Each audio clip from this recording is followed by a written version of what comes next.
안녕하세요.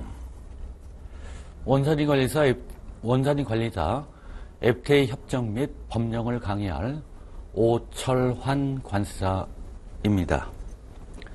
자, 동영상을 통해서 전국에 계신 여러분들 뵙게 돼서 상당히 반갑습니다. 우선 첫 시간이니까 잠깐 저에 대해서 소개를 드리면요. 서울세관, 김포세관, 인천세관에서 약 18년 동안 근무를 했고요. 현재는 인천공항세관 관할에서 SD 관세법인에서 관세사로 일을 하고 있습니다. 현재 관세사 및 관세직 수험생들을 위해서 관세법 및 FTA 관세특례법, 환급특례법에 대해서 강의를 하고 있고요. 일반 대학에서 겸임 교수로 강의를 하고 있으며 이 코트라라든가 아니면 국제 물류협회 등에서 이 FTA를 강의를 하고 있습니다. 또한 각 시도에서 주관을 하는 원산이 관리자 시험을 대비해서 전국에서 특강을 하고 있습니다. 여러분들이 잘 아시는 것처럼 이 현재 11개 FTA 협정이 발효돼서 49개의 국가하고 FTA를 현재 실시를 하고 있습니다. 여러분들이 잘 아시는 것처럼 FTA가 발효가 되면은 우리나라의 수출입 기업이 누릴 수 있는 혜택을 말씀을 드린다면 특혜 관세의 적용이라고 할 수 있습니다. 특혜 관세의 적용이라고 하는 것은 각 협정에서 정한 특혜 대상 물품이 원산이 결정 기준을 충족을 한다든가 아니면 제반 요건을 충족을 한 경우에 무세 또는 저세율을 적용을 하는 것으로서 수입 물품에 대해서는 관세 절감의 효과가 있게 되고요. 수출 물품에 대해서는 수출 경쟁력이 생기고 수출이 증가를 하고 신시장을 개척할 수 있는 절호의 기회라고 할 수 있습니다. 이에 대해서 예를 들어서 조금 좀 구체적으로 설명을 드린다고 하면은 자, FTA 협정 당사국에 자동차 시동을 걷는 납산 축전지를 만약에 수출을 하는 이러한 경우에 각 협정에서 이 납산 축전지가 특혜 대상 물품으로 규정이 되어 있고 원산지 결정 기준을 충족한 이러한 경우에 특혜 관세의 적용을 받게 되는 거고요. 또한 외국으로부터 즉 협정 당사국으로부터 납산 축전지를 수입을 하는 경우에 각 협정에서 정한 특혜 대상 물품에 해당이 되고 또한 원산지 결정 기준을 충족하는 경우에 특혜 관세의 적용을 받게 되는 겁니다. 여러분들이 원산이 관리자 시험을 준비를 해서 잘 아시겠지만은 이 각 협정에서는 품목 번호에 따라 즉 HS 코드에 따라 특혜 대상 물품 및 원산지 결정 규정이 정해져 있고 또한 원산지 증명서의 서식, 유효 기간 등에 대해서는 각 FTA 협정에 규정이 되어 있으며 특혜 대상 물품을 수출입하는 경우에는 수출입 통관 절차를 거쳐야 되는 겁니다. 이래서 여러분들 시험 과목이 품목 분류, 실무라고 하는 게 있고요. 두 번째는 원산이 결정 기준, 세 번째는 FTA 협정 및 법령, 네 번째는 수출입 통관 실무라고 하는 이러한 네 개의 그러한 과목이 여러분들 시험 범위에 속하는 그러한 과목이라고 말씀을 드릴 수가 있습니다. 자, 그러면은 예를 들어서 한번 설명을 드릴 테니까 같이 한번 보도록 하시죠.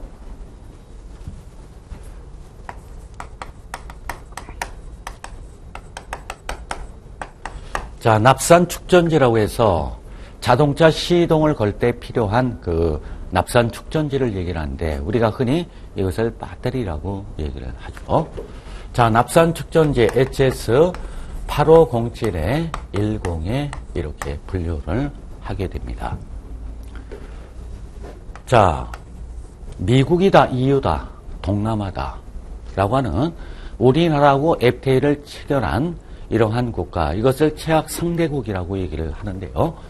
자, 최악 상대국인 미국으로부터 예를 들어서 납산 축전지를 수입을 한다라고 했을 때 이 납산 축전지가 한미 FTA 협정에 의거 일단 특혜 대상 물품에 해당이 돼야 되고요.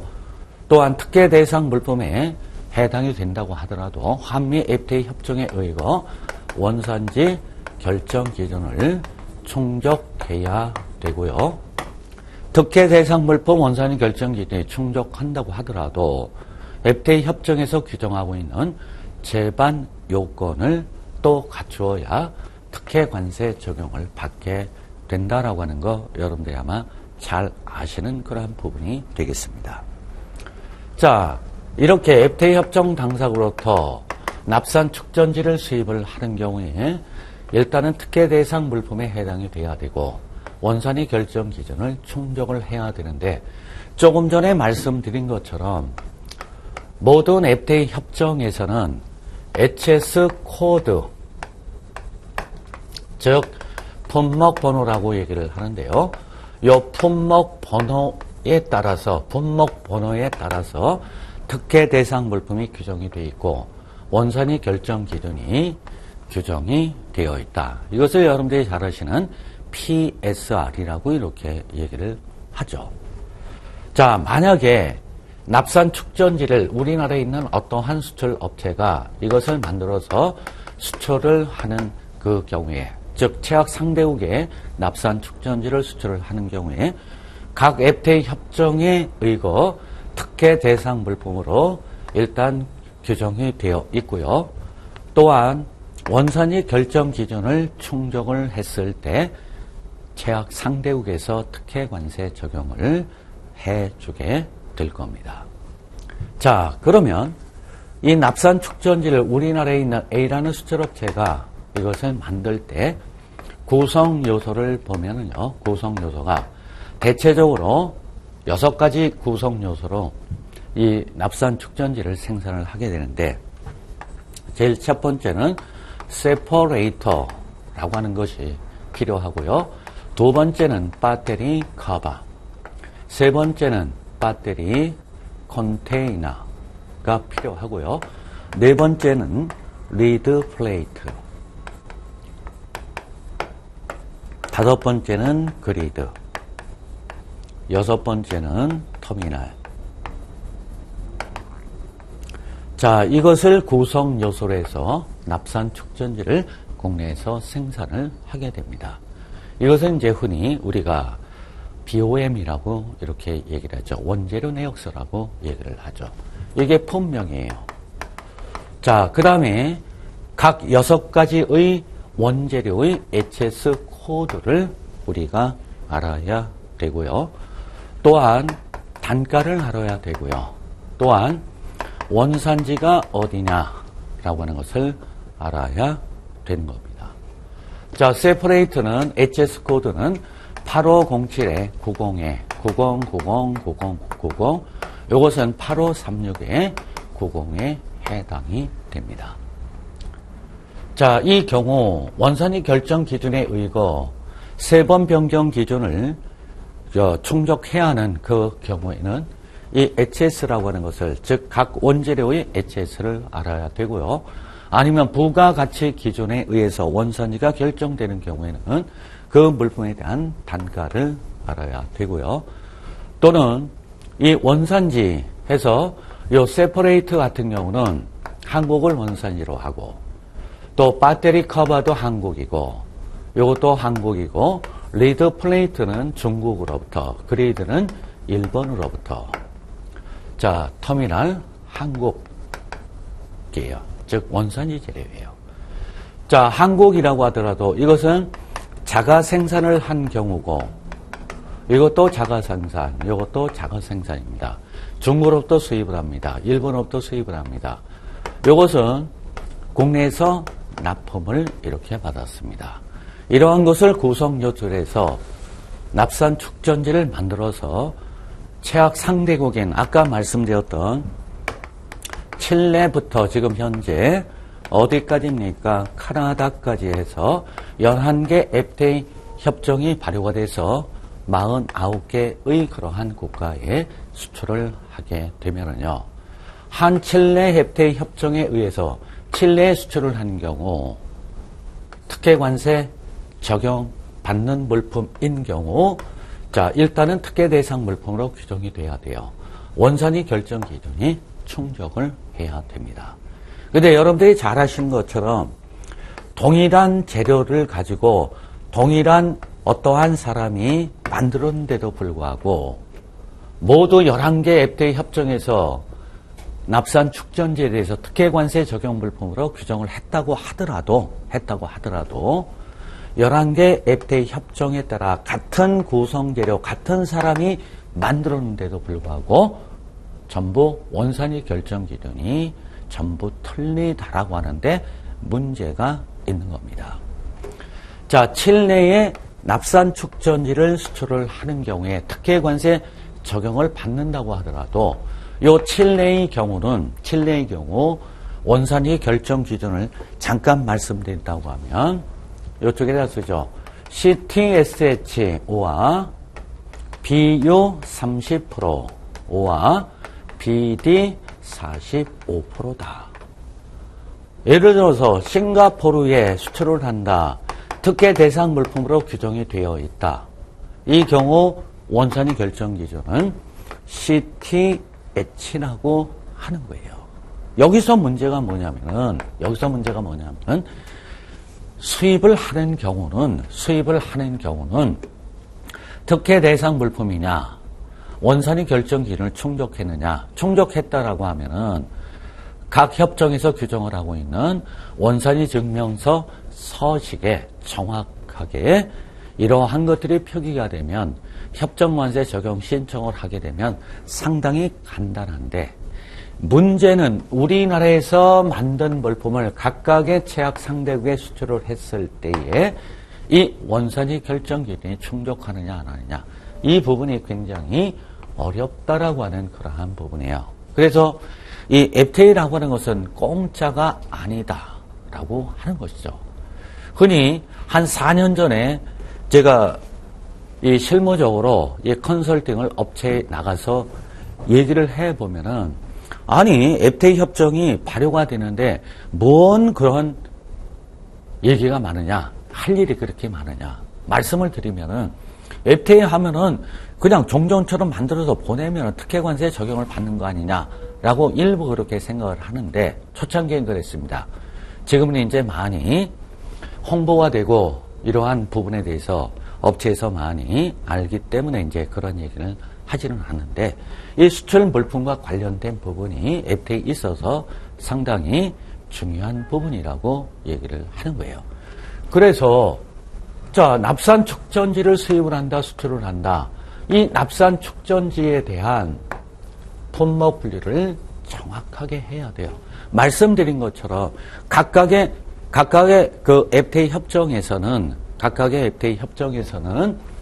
품목 번호에 따라 즉 HS 코드에 따라 특혜 대상 물품과 원산지 결정 기준이 품목 번호에 따라 규정이 되어 있기 때문에 품목 분류라고 하는 것을 여러분들이 꼭 아셔야 될 부분이고 또한 가장 핵심적인 부분이 원산지 결정 기준이 어떻게 되느냐라고 하는 이 부분이 실무적으로 수출 업체의 경우는 잘 모릅니다. 품목 분류 자체도 모르고 또한 원산지 결정 기준에서 뭐 CTSH가 뭐냐, CTSH가 뭐냐, 부가가치 기준이 뭐냐, 뭐 등등해서 굉장히 어렵다고 하는 그런 부분이 되는 거예요.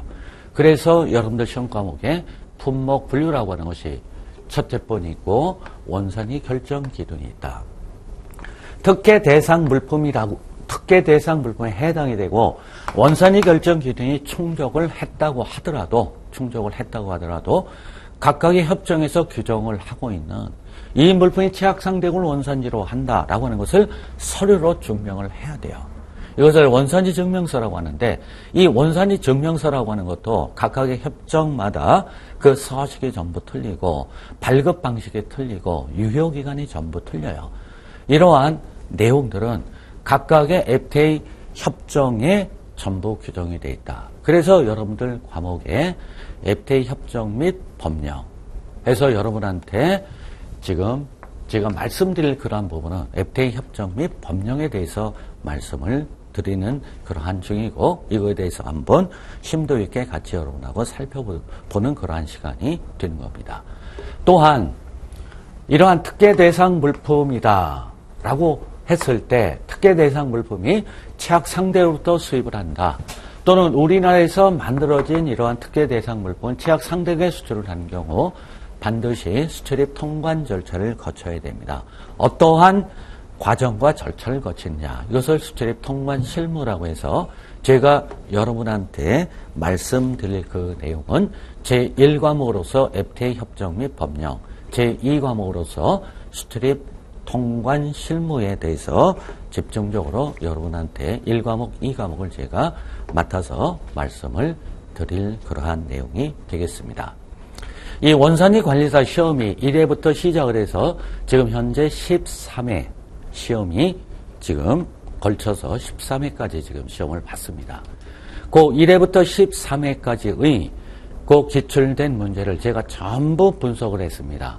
분석을 해서 여러분한테 어떠한 내용을 말씀드릴 때 이 부분에서 1회부터 13회까지 26개의 문제가 출제가 됐다. 3개의 문제가 출제가 됐다라고 하는 것을 전부 말씀을 드릴 테니까 여러분들이 그러한 것들을 아시고 그 중요성을 아시고 그 파트 자주 출제되는 부분을 여러분들이 심도 있게 보시면 되겠고요. 이 여러분들이 보시는 이 시험 특히 FTA 협정 및 법령, 수출입 통관 실무다라고 하는 1과목, 2과목에 관한 내용은 그 범위가 그렇게 넓지는 않습니다. 그래서 분석을 해보면 낫던 부분에서 계속 출제가 되고 결국 이때는 이것을 중점적으로 해서 옳은 거냐 틀리는 거냐 이렇게 출제가 됐고 다음에는 그 부분 맞게 해놓고 틀리게 해놓고 등등 왔다 갔다 하는 그런 부분이지 어떻게 새롭게 이것을 어떻게 출제를 한다. 그런 부분은 아니니까요. 개념 정리라든가 이해를 하시고 또한 외울 것을 내우신다면 충분히 여러분들이 고득점을 올릴 수 있는 그러한 내용이라고 하는 거 말씀을 드릴 테니까 그러니까 여러분들 자신감을 가지고 공부를 하신다고 하면은 충분히 합격할 수 있다라고 하는 것은 분명히 여러분한테 말씀을 드릴 수 있는 그러한 내용이 되겠습니다. 자, 여러분들 갖고 계시는 교재 어디를 한번 보시느냐 하면은요.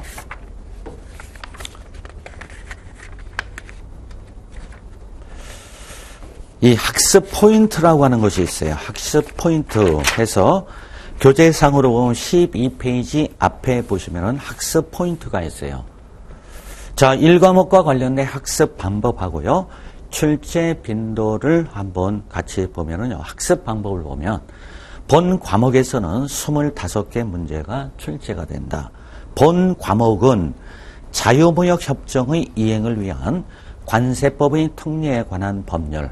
이것을 앞으로는 FTA 관세 특례법이라고 얘기를 할 겁니다. FTA 관세 특례법이라고 얘기를 할 겁니다. FTA 관세 특례법에 규정된 내용이 출제 범위이다. 본법은 즉 FTA 관세 특례법은 법조문이 얼마 되지 않기 때문에 FTA 관세 특례법은 1조부터 25조로 규정이 되어 있습니다. 얼마 되지 않기 때문에 한 번쯤 읽어보는 것이 효과적이고 기본 교재에 지금 여러분들이 갖고 계시는 기본 교재에 충실하면 고득점을 얻을 수 있으며 실무에 바로 적용을 할 수 있습니다. FTA에 있어서 핵심은 수출입 물품에 대한 원산지 증명서와 관련된 내용으로 이에 관한 규정이 많이 출제되는 경향이 있다.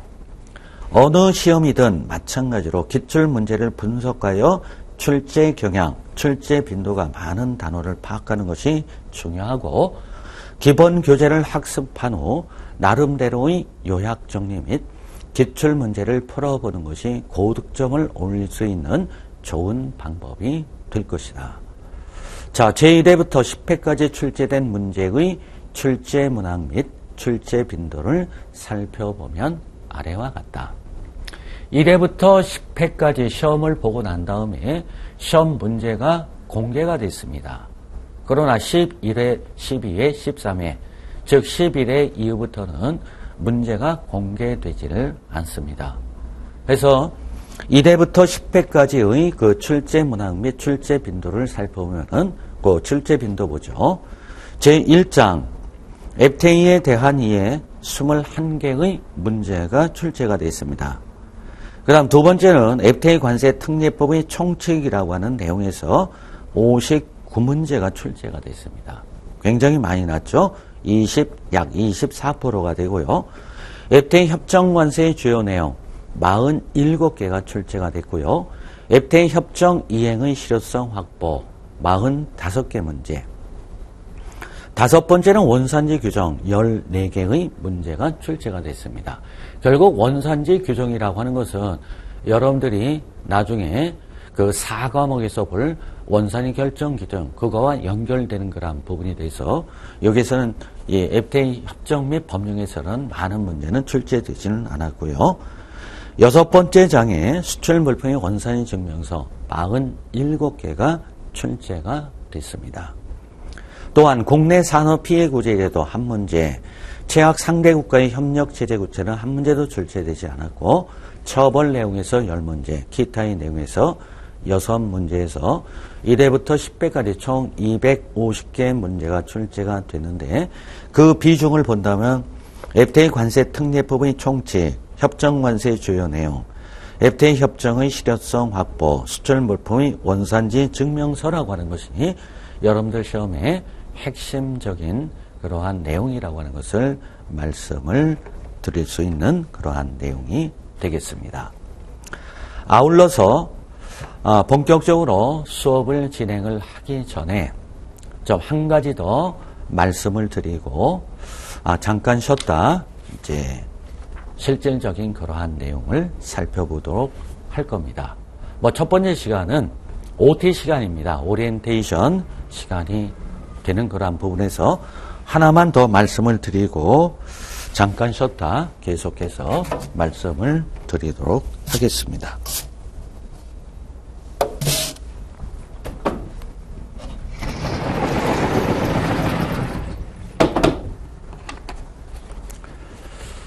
자, 여러분들이 일상생활을 하시면서 무역이라고 하는 말을 많이 들으셨을 거예요.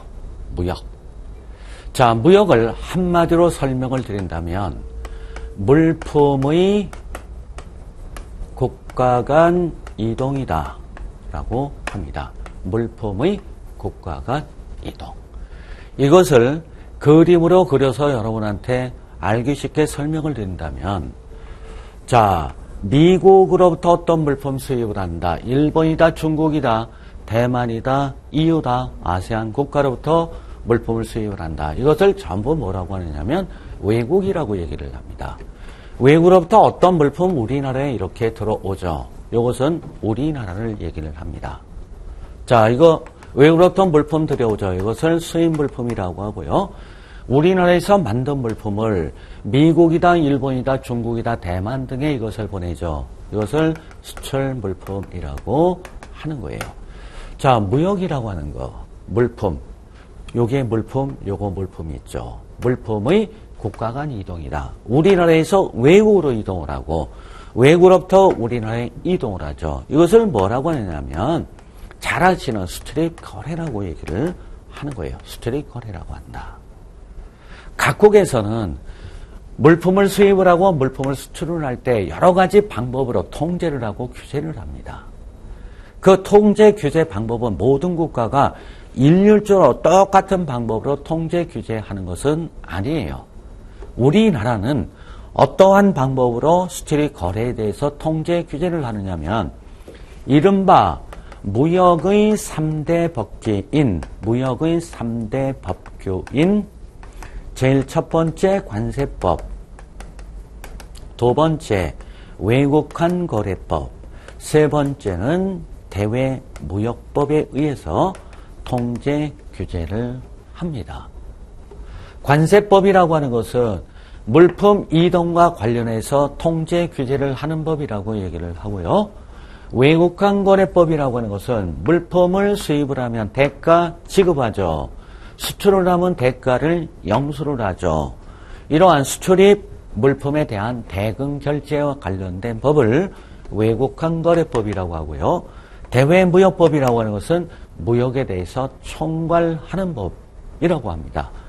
그러면 요 무역의 3대 법규만을 가지고 수출이 거래되는 물품에 대해서 통제 규제를 하느냐?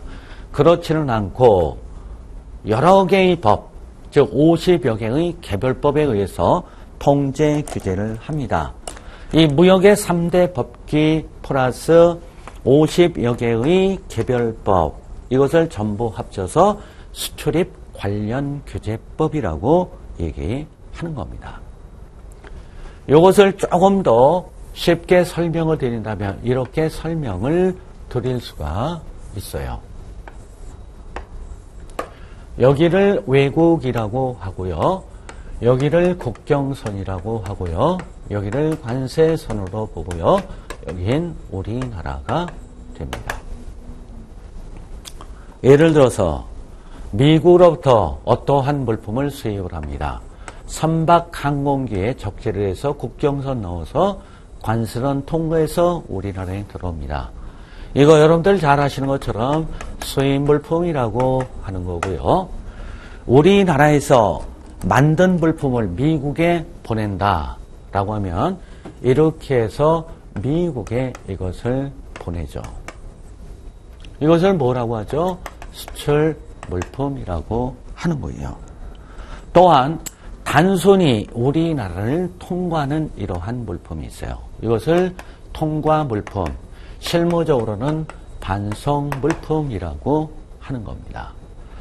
자, 수입이다, 수입 물품이다, 수출 물품이다, 반송 물품이라고 하는 것은 공통적으로 요 관세선이라고 하는 것을 이렇게 통과를 하는데, 관세선이라고 하는 것은 영어로 얘기돼서 커스텀스 라인이라고 얘기를 합니다. 개념을 정리하면 일국의 어떤 나라의 일국의 경제적 경계로서 관세가 부과되는 선. 조금 어려운 말로 설명드리면 관세 영역이라고 얘기를 합니다. 아주 쉬운 말로는 세관이라고 얘기를 합니다. 세관. 여러분들이 알고 계시는 서울세관, 부산세관, 평택세관, 인천공항세관, 이 세관을 얘기를 합니다. 이런 것을 여러분들이 알 수가 있죠. 물품을 수입을 하는 경우 세관을 통과를 해야 되는구나. 물품을 수출을 할 때 세관을 통과를 해야 되겠구나. 반송을 하는 경우도 세관을 통과를 해야 되는 거구나. 여러분들이 잘 아시는 것처럼 외국으로부터 어떤 물품 들여오는데 세관 통과하지 않고 비법으로 이렇게 통과하는 것을 밀수라고 얘기를 하는 거예요. 또한 물품을 수출을 하는 경우에 세관을 통과를 해야 되는데 통과하지 않고 이렇게 해서 보내는 것을 밀수출이라고 얘기를 하는 겁니다.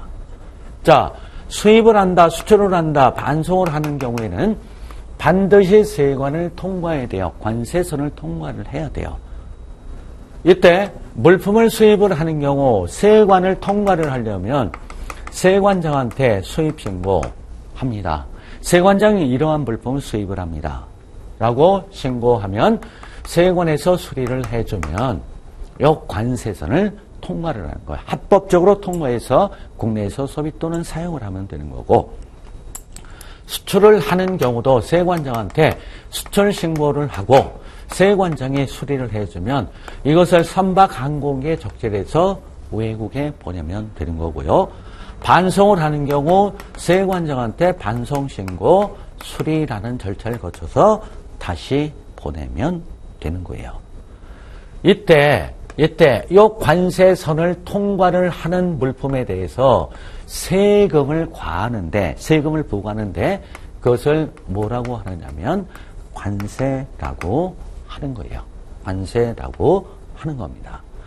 이 구체적인 내용에 대해서는 수입 통관, 수출 통관, 반송 통관, 즉 물품을 수입을 하는 경우 세관장한테 수입 신고를 하고 수리하는 과정을 거쳐서 관세선을 통과하는 것을 수입 통관, 수출 통관, 반송 통관이라고 합니다.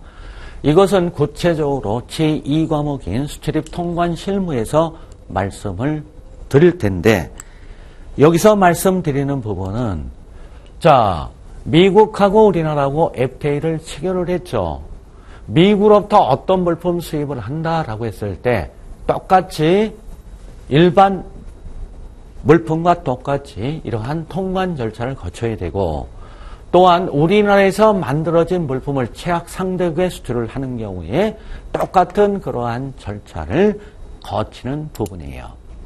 요 FTA 관세 특례법이라고 하는 것은 이 관세법에 우선해서 적용되는 이러한 법을 얘기를 하면서 이제 핵심적으로 FTA 법령 및 협정에 대해서 설명드릴 때 FTA 관세 특례법 3조에 이러한 내용이 규정이 되어 있습니다. 여기서 여러분들이 알아두실 그 부분은 뭐를 두셔야 되느냐면 이 절차를 좀 여러분들이 알아두셔야 될 부분이에요. 그러면 이해하기가 굉장히 쉬운 부분이에요. 이쪽으로 가서 한번 보도록 하죠. 자, 최악 상대국으로부터 어떠한 물품을 수입을 합니다. 우리나라에 도착을 이렇게 하게 되죠. 선박 항공기에 적혀서 최악 상대국으로부터 수입하는 물품들이 오죠. 들어오면은 어디에 장치를 해야 되느냐 하면 보세구역이라고 하는 곳에 해당 수입 물품을 장치를 해야 합니다. 그 다음에 뭐를 해야 되느냐면 보세구역에 장치를 하고 그 최악 상대국으로부터 들어오는 물품에 대해서 관세액을 산출을 해야 됩니다. 관세액 산출은 세율 곱하기 과세 표준, 요것을 곱하면은 최악 상대로부터 수입하는 물품에 대한 관세액을 이 물품을 수입하는 국민, 납세 의무자가 스스로 결정을 해서 세관장에게 수입신고를 해야 합니다. 수입신고해서 세관에서 심사해서 이상이 없으면 수리를 해주는데, 요 수리를 해준다라는 그 의미는 여기서 말씀드린 것처럼 관세선을 통과해도 좋다.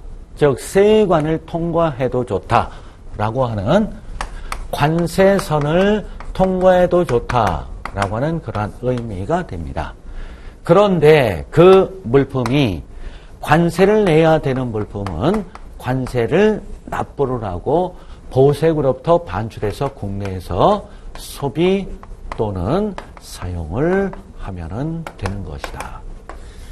이게 수입 통관 절차와 관련된 일반적인 그러한 내용이 되겠습니다. 일반적인 그러한 내용이 되겠습니다. 이 내용을 가지고 FTA 협정 및 법령에 관련해서 여러분들 이해하기 쉽게 말씀을 드릴 거고요. 또한 이 내용도 제2과목인 수출입 통관 실무라고 하는 부분에서 설명을 드릴 그러한 부분이 되니까요. 요 그림을 통해서 개념 정리를 FTA 협정 및 법령에 대해서도 설명을 드릴 거고 수출입 통관 실무와 관련된 이러한 부분을 그림을 통해서 말씀을 드릴 예정에 있습니다. 그러면 여러분들이 좀 더 이해하기 쉬운 그러한 하나의 내용이라고 말씀을 드릴 수가 있습니다. 자, 이렇게 해서 첫 번 시간에 여러분들이 공부하셔야 할 제1과목 FTA 협정 및 법령과 관련된 내용에 대해서 말씀을 드렸고요. 잠시 이따 두 번째 시간에서 여러분들 다시 뵙도록 하겠습니다.